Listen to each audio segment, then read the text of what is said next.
मानवानं कितीही प्रगती केली आणि कृत्रिम हृदयापर्यंतचे अवयव बनवले तरी शरीरातील रक्त तयार करता आलेलं नाही। त्यामुळेच रक्तदान हे सर्वश्रेष्ठ दान असं म्हटलं जातं। रक्तदान केल्यामुळे अपघातातील जखमी व्यक्ती किंवा रुग्णाचे प्राण वाचतात। त्यामुळे रक्तदान करणं म्हणजे एखाद्या गरजूला नवजीवन देणं असतं। असं असलं तरीही आज सुद्धा आपल्या समाजात रक्तदानाविषयी फारशी जाणीव जागृती झालेली दिसत नाही। त्यामुळे दरवर्षी देशातील 15 ते 20% नागरिकांचा रक्त मिळालं नसल्याने मृत्यू होतो। रक्तदान करणारे व्यक्ती व्याधीमुक्त आणि निरोगी राहत असल्याचं डॉक्टरांचं म्हणणं आहे। आजच्या जागतिक रक्तदाता दिनानिमित्त प्रत्येक व्यक्तीने रक्तदानाचा संकल्प करण्याची गरज आहे। त्यानिमित्त रक्तदानाची गरज आणि त्याचं महत्त्व विशद करणारं बी न्यूजचं हे विशेष वृत्त। आपण कितीही प्रगती केली तरी मानवी रक्ताला पर्याय आपण आजही शोधू शकलेलो नाही। त्यामुळेच रक्त हे आजही अनमोल आहे। रक्तदान करून आपण एखाद्या गरजूचा जीव वाचवू शकतो। रक्तदान हे श्रेष्ठ दान आहे। अनेक मोठ्या शस्त्रक्रियांमध्ये किंवा गंभीर परिस्थितीत रक्तदानामुळे रुग्णाचे प्राण वाचण्यास मदत होते। अपघातात जखमी झालेल्या किंवा प्रसूतीवेळी बहुतांश वेळा रक्ताची तातडीची गरज असते। अशा वेळेस रक्तदानामुळे केवळ रुग्णाचे प्राण वाचतात असं नाही, तर रक्तदात्याचंही आरोग्य सुदृढ राहतं। रक्तदात्याबद्दल कृतज्ञता व्यक्त करण्यासाठी 1997 सालापासून जागतिक आरोग्य संघटनेकडून 14 जून हा दिवस जागतिक रक्तदान दिन म्हणून पाळला जातो। वैशिष्ट्य म्हणजे रक्ताचं नातं असलेल्याच व्यक्तीला रक्त देता येतं असं नाही, तर कोणत्याही जात, पात, धर्म, पंथाच्या आणि कोणत्याही वयोगटातील व्यक्तीसाठी रक्तदान करता येतं।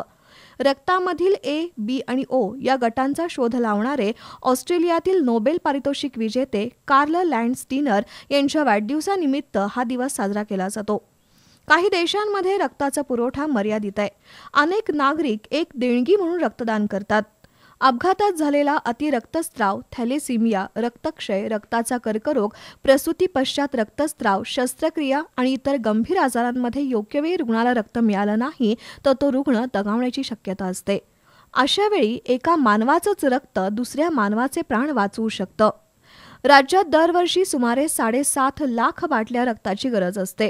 प्रत्येक मानवाच्या शरीरामध्ये 4.5 ते 5 लिटर रक्त असतं।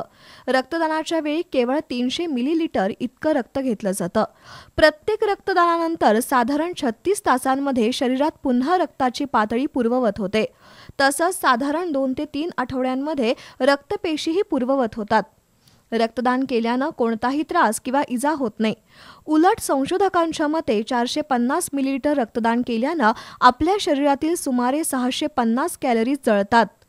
नियमित रक्तदान केल्यानं लोहाची पातळी कमी राहते आणि त्यामुळे हृदयरोगाचा आणि कर्करोग होण्याचा धोकाही कमी होतो। दान केलेलं रक्त ब्लड बँकेच्या रेफ्रिजरेटरमध्ये 4 ते 5 आठवड्यांपर्यंत सुरक्षित ठेवता येतं। रक्तदानाविषयी गैरसमज असल्यामुळं आजही देशात केवळ 0.6% लोक रक्तदान करतात। त्यामुळं रक्तदान करण्यासाठी जास्तीत जास्त नागरिकांनी पुढे आलं पाहिजे। आपल्या रक्ताद्वारे आपण कुणाचा तरी जीव वाचवत आहोत ही भावना मनात ठेवून रक्तदान केलं तर नक्कीच मोठं मानसिक समाधान मिळेल आणि आपल्या हातून एखाद्याचा जीव वाचवण्याचं पुण्यकर्म पार पाडलं जाईल यात शंका नाही। बी न्यूजसाठी वृत्तसंकलन विभागासह ताज मुल्लाणी।